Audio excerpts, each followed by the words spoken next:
La réussite, c'est quoi? On ne peut pas parler de réussite sans que la personne ne puisse savoir où est-ce qu'il va. Les gens pensent que le succès, c'est une finalité, c'est une destination. Mais la réussite, c'est celui qui sait permanemment où est-ce qu'il va et il travaille dans le sens de ses objectifs pour atteindre le sommet. Et quand il atteint le sommet, il se définit encore de nouveaux objectifs qui va se challenger pour les atteindre. D'accord. Maintenant, vous avez défini un peu la réussite, mais le changement, on a parlé de désir de changement, de désir de réussite. Le changement, c'est quoi concrètement? Le changement, c'est le processus qui puisse amener quelqu'un à quitter dans un état où il ne s'épanouit pas, où il trouve que c'est pas normal. C'est pas normal. C'est ça. Voilà. On est dans une situation, on est dans une vie, on est dans un travail, on est dans une famille, on vit une situation dont on trouve que c'est pas normal. On se plaît pas dedans. Et aussi, c'est un état où on est déprimé, on est mécontent, on est en colère avec nous-mêmes, on est en colère avec les gens. Et c'est ça que le désir de changement se manifeste. Et qui est dans le désir de changement? Il peut être les gens qui sont comme des employés, qui désirent devenir employeurs. Ils ont besoin de changer de statut. Il y a ceux qui sont peut-être employeurs, qui veulent devenir, quitter dans le statut d'employeur pour devenir peut-être, comment on appelle ça, il veut devenir PCA, il ne veut plus être celui qui gère. Au lieu d'être directeur, il veut devenir PDG. Voilà, c'est toujours un désir de changement. Il y a ceux aussi qui sont fonctionnaires, qui désirent quitter leur statut de fonctionnaire pour devenir entrepreneur. C'est un désir de changement. Et quand on est dans ce désir-là, il y a aussi ceux qui sont dans la volonté de reconversion professionnelle.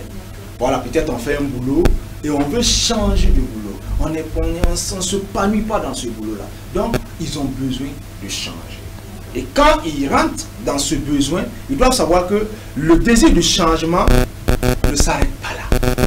C'est bien d'avoir, je veux réussir, je veux entreprendre, je veux me marier, je veux faire quoi encore? Parce que bien évidemment, quand on parle du désir de changement, c'est pas seulement sur le plan professionnel, nous avons aussi le plan social, voilà, le plan relationnel. C'est ça. Vous avez parlé de vouloir vous marier.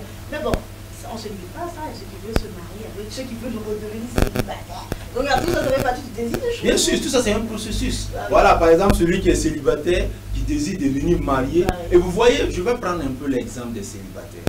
Il y a beaucoup qui sont déjà dans cette situation il y a très longtemps. Arrivé à un certain moment, la personne se plaît dans son célibat. Pas parce qu'il a espéré le changement, d'être marié. Vu la déception, vu le regard des gens, la personne finit par dire, bon, on va se plaisir. On accepte. On accepte notre célibat. Pas parce que la personne n'a pas cette volonté. Et cette personne a besoin de se faire coacher pour pouvoir quitter son état de célibat pour aller vers le mariage, espérer un lendemain mariage. Si je comprends bien, coach, vous avez dit qu'on a besoin de coach et l'état de célibataire pour aller dans le mariage. Donc vous avez ce pouvoir de créer le mariage, vous avez ce pouvoir d'amener un célibataire dans le mariage. Si bon, nous n'avons pas le pouvoir, mais nous avons pas le pouvoir de donner le mariage. Nous avons le pouvoir d'amener la personne à conduire sa vie vers le mariage. À quitter ses habitudes de célibat, à enlever cette mentalité de célibat, à s'approprier le nouveau désir du mariage et définir des objectifs et prendre le chemin qui va l'amener vers le mariage. Et nous serons là pour l'accompagner, pour le coacher, pour le guider et pour le soutenir à être l'acteur vraiment pour aller dans ce mariage-là. Bah voilà, une parenthèse pour rigoler. Alors, chères sœurs et frères, toutes ces filles-là qui dorment à l'église pour le mariage, sachez que le miracle est sur ce plateau. Nous avons le coach axé sur celle bien évidemment qui veut le mariage. Donc, je vous laisse continuer. Et aussi, il y a des entreprises qui sont arrivées à un certain niveau de leur carrière, leur processus, où ils ont besoin du changement. Je prends l'exemple. L'entreprise peut pendant des années arriver à un certain niveau. Mais ils voient qu'il n'évolue plus. Avec le changement permanent de la société, des réalités, ils n'arrivent plus peut-être à toucher la jeune génération. Cette entreprise a besoin de se faire coacher. Donc il y a ce qu'on appelle le team building pour coacher les entreprises. Et le coach peut vous accompagner à redéfinir les nouveaux objectifs, à vous approprier les outils pour changer le processus de l'entreprise. Il y a aussi, souvent dans les entreprises, quand on nomme un nouveau directeur, vous savez que ce n'est pas facile d'accepter peut-être votre ancien collègue qui devient votre PDG ou votre directeur. Vous devez travailler ensemble. Il y a une tension qui ne se dit pas. Et aussi souvent, dans ce changement-là, même le manager qui vient d'être nommé a des difficultés pour prendre en main son poste. Parce qu'il était un employé. Un employé, maintenant, il se retrouve comme manager de l'entreprise. Il se retrouve comme leader de l'entreprise. Il a besoin de se faire accompagner pour mieux arriver à réussir sa mission. Ouais. Donc, le désir du changement est dans plusieurs domaines. Et nous savons, quand on parle du changement, il y a aussi le changement des sociétés. Prenons l'exemple avec le Covid-19 de Burkina Faso et même partout dans le monde, les gens ont subi le changement. Voilà. On a dû, avant, on ne s'intéressait pas aux outils digitaux, on ne s'intéressait pas à la télévision. Vous avez vu que les gens ont fait une reconversion. Les gens s'adaptent. Pour s'adapter au changement. Donc le coach est là pour vous accompagner à accueillir le changement. Les gens pensent que, comme souvent les gens disent que la vie là, ça devient de plus en plus dur. Ce que je vais vous dire, mon frère, ma soeur, il faut savoir que la vie devient de plus en plus dure là. Avant, dans les années 2000, le pain coûtait combien? Aujourd'hui, ça coûte combien? C'est un exemple que je prends. Pour dire que le monde est en perpétuelle évolution de mal en pire. Mais aussi, de l'autre côté, de bien en mieux. Mais, ça dépend de quel bord tu te trouves et qu'est-ce que tu fais pour évoluer avec ce changement. Donc, le coach t'aide à avoir mentalement, à te préparer, à comprendre que face au changement, qu'est-ce que toi tu fais? Tu dois pas rester statique, c'est un changement, toi aussi tu dois évoluer, toi aussi tu dois suivre le mouvement, mais du bon côté. Donc, c'est t'aider à accueillir le changement, à accepter le changement et à dealer, à traiter avec le changement, afin que dans ce changement-là, ça n'impacte pas à ta joie, ça n'impacte pas à ton bonheur, ça n'impacte pas à ta réussite. Vous voyez que les entreprises, par exemple, qui réparaient les télévisions, qui ne sont pas placement aujourd'hui là. Je veux le dire, ça c'est... Ils sont où aujourd'hui? On ne les voit plus. On les voit plus. Voilà. Ouais. Pourquoi? Mais ceux qui n'ont pas pu s'adapter au changement, qui n'ont pas pu suivre l'évolution, aujourd'hui, ils manquent de marché. Ils ne peuvent pas se concurrencer avec la jeune génération. Et déjà, coach, parlant de changement, de pouvoir suivre le changement, selon vous, qu'est-ce qu'il faut faire déjà pour pouvoir s'adapter à ce changement? Pour s'adapter à ce changement, moi je vais toujours amener les gens vers les coachs. Ça c'est le prime abord. Et voilà. Parce qu'il faut avoir de nouvelles habitudes face au changement. Il y a le changement qui dépend de nous, il y a le changement qui ne dépend pas de nous. Le changement qui ne dépend pas de nous, c'est à nous d'avoir de nouvelles habitudes. Des habitudes de leader, des habitudes de gagnant, des habitudes de victoire, des habitudes de bonheur.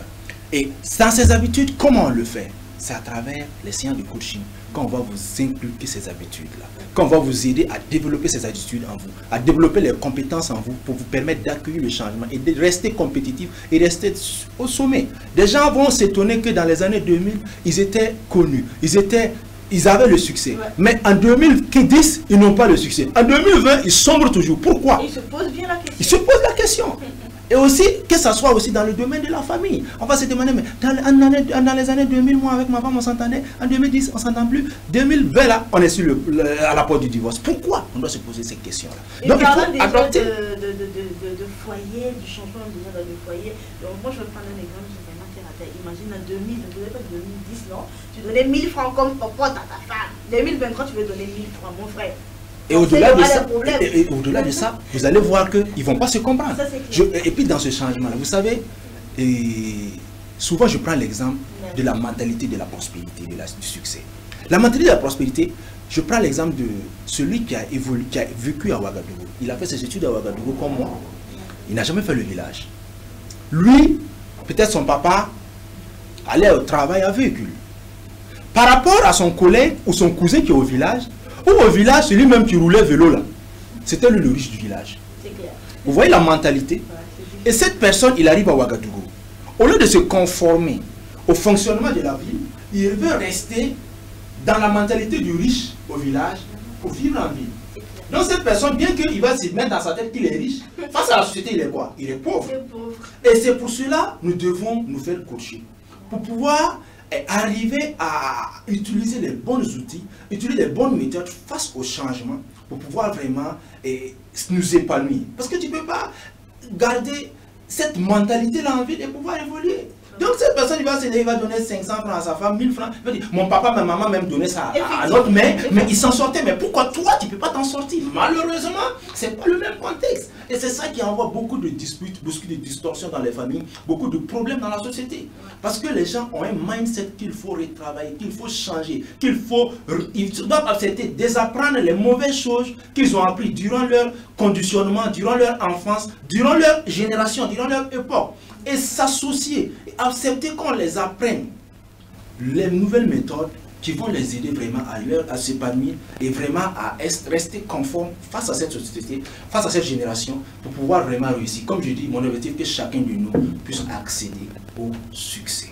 Ben voilà, comme l'a dit le coach, son objectif c'est que chacun puisse atteindre le succès. Et je rappelle tout simplement à ceux qui nous prennent en cours, vous êtes dans l'émission des méditations, nous abordons le thème le désir de changement et de réussite par le coach Accès Succès. Alors coach, déjà on a parlé de changement, on a parlé de désir de changement, on a parlé de réussite et tout, mais il ne faut pas également oublier que nous avons ces personnes-là qui se plaisent dans le peu qu'ils ont des gens qui n'aiment pas. Alors, par rapport à ces derniers, qu'est-ce que vous avez à dire? Bon, par rapport à ces derniers, il faut comprendre quelque chose. La personne est choquée qu'il a travaillé, mais il n'arrive pas à s'en sortir. C'est le premier état. Quand la personne travaille, il n'arrive pas à gagner mieux. Il arrive à un moment qu'il est en colère. C'est le processus qui les amène à accepter cette situation. Pas parce qu'ils veulent. Si vous échangez profondément avec ces personnes-là, ils vont vous dire, oui, moi j'ai essayé, mais je n'ai pas pu. Mais est-ce que tu as utilisé la bonne méthode? Comme le dit quelqu'un, est-ce que tu as eu l'information utile? Est-ce que tu as eu la bonne solution qu'il faut appliquer face à ta situation qui ne marche pas? Tu ne peux pas faire la même chose durant 10 ans, durant 5 ans, durant 20 ans. Ça ne change pas. Mais tu es toujours dedans. C'est ça qu'on appelle la folie, la stupidité. On ne peut pas faire la même chose, ça ne change pas. Et ces personnes-là, au finish, quand on a essayé, on n'a pas pu. Va t'associer ou va poser la bonne question à quelqu'un qui a réussi. Comment pour vous ça marche? Et chez moi ça ne marche pas. Mais est-ce que c'est à tout moment que les gens acceptent de donner leur secret? Mais s'ils n'acceptent pas, c'est pour cela le coach est là pour ça. Il peut te dire, parce que le coaching, je vous explique, c'est les outils que les milliardaires ont utilisés. C'est les outils que les grands leaders ont utilisés. Et on a enseigné ça. On a fait une science pour permettre à plusieurs personnes d'avoir cette opportunité de gagner en si peu de temps à travers une séance de coaching. Ce qu'il va entendre là, c'est des choses qu'il n'a pas entendues durant 20 ans de sa vie, durant 10 ans de sa vie, durant 30 ans de sa vie. Et quand il sort, et s'il l'applique, il va dire, j'ai perdu beaucoup de temps. Parce que c'est ce que je devais entendre, c'est ce que je devais faire, mais je ne l'ai pas fait. Mais il n'est jamais trop tard pour le faire. Trouvez votre coach qui va vous donner les outils, qui va vous aider à établir un plan d'action, qui va vous guider pour vous amener vous-même à piloter votre changement. Et le succès est à la porte. Il suffit de vous lever et de prendre. Ben voilà, levez-vous et prenez tout simplement d'après le coach. On a eu à parler bien évidemment de ces personnes qui essaient le changement, qui essaient la réussite, mais ça ne donne pas. Mais n'oublions pas que nous avons ces personnes aussi qui ont l'impression qu'ils ne savent pas ce qu'ils veulent. Il y a des gens, par exemple, quand ils ont une activité aujourd'hui, bon, c'est pas que ça marche, mais peut-être ils ne se donnent pas le temps de laisser marcher la chose. Automatiquement, demain, tu le vois ailleurs en train de faire autre chose. Déjà, qu'est-ce que vous avez à dire à ces personnes qui veulent tout le temps le changement? Et c'est pareil, ces personnes, des gens, que ce soit sur le plan professionnel et même dans la vie relationnelle, quand il a une go aujourd'hui, demain, il a une autre. Ce sont des gens qui aiment tout le temps le changement. Et là, est-ce que c'est pas un problème? Je vous explique. Il y a une citation qui dit, quand on est abeille, le matin, quand on se lève, il faut bitumer. Pour dire que ces personnes ne savent pas pourquoi ils vivent. Ce qu'ils veulent en fait. Ils n'ont pas défini le pourquoi de leur vie. Ils se lèvent le matin, ils ne savent pas qui il est, ils ne savent pas quelle destinée. Mais vous savez, il y a des gens qui vont vivre jusqu'à 50 ans. Tu lui poses la question, mon ami, pourquoi tu es sur terre? Il ne sait même pas.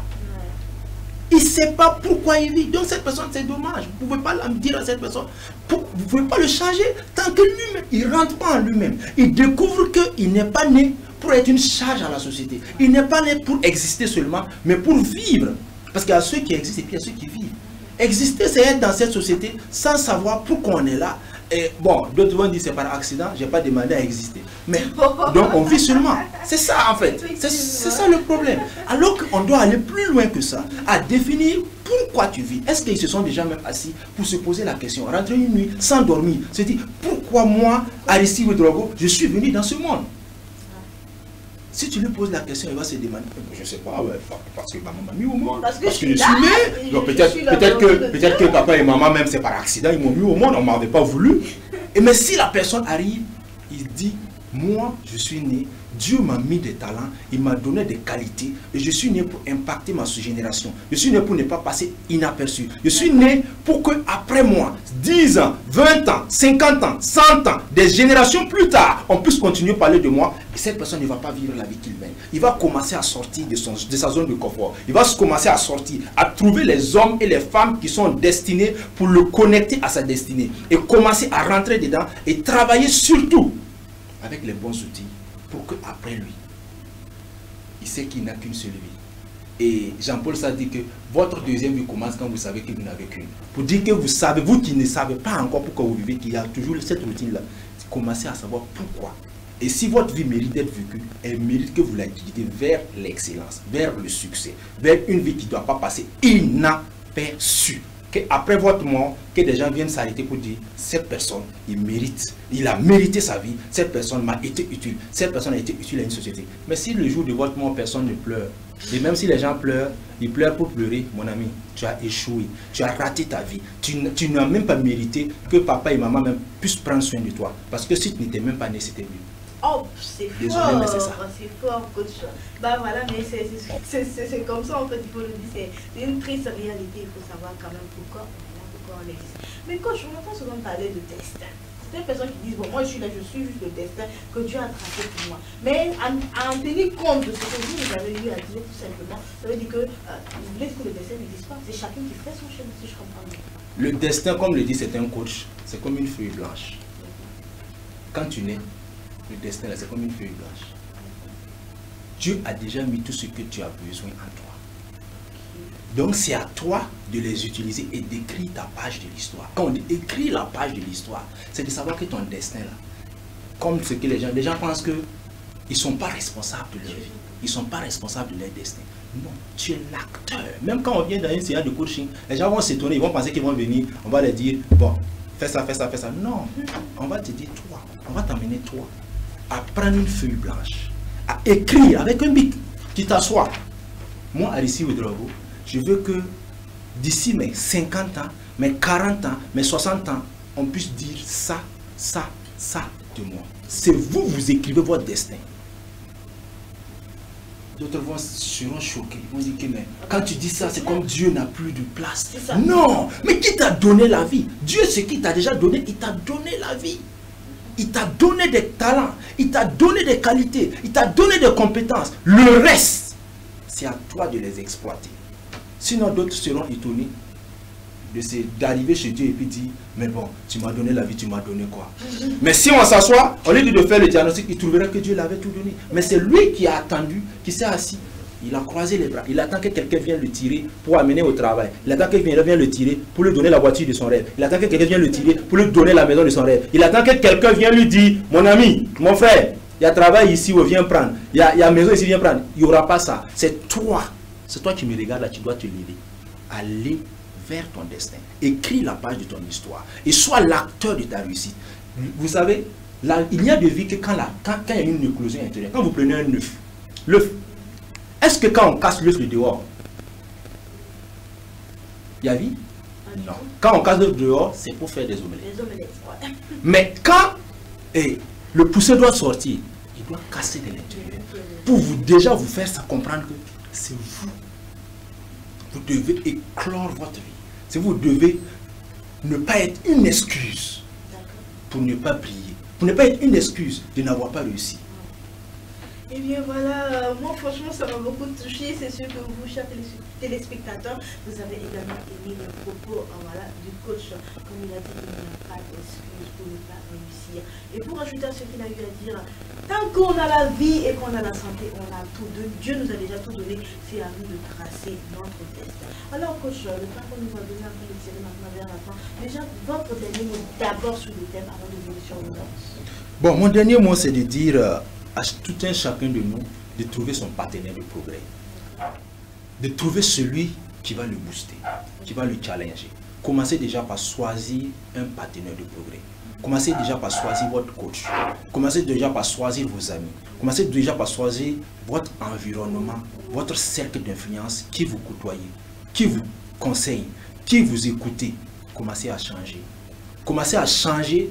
Qu'est-ce que vous regardez à la télé? Commencez à changer. Qu'est-ce que vous lisez sur Internet? Commencez à changer. Qu'est-ce que vous influence? Ce que vous passez le temps de... Si vous passez tout votre temps sur Facebook, c'est juste pour regarder des trucs, c'est pas pour regarder des vidéos de motivation. Si vous ne lisez pas, vous passez votre temps à lire des journaux. Désolé, hein, vous passez votre temps à lire des journaux qui parlent des informations qui ne sont pas utiles, des informations qui sont souvent mensongères et manipulées. Vous devez changer. Qu'est-ce que vous lisez? Et c'est ce que vous lisez, ce que vous voyez, ce que vous entendez, ce que vous côtoyez qui vont changer votre vie.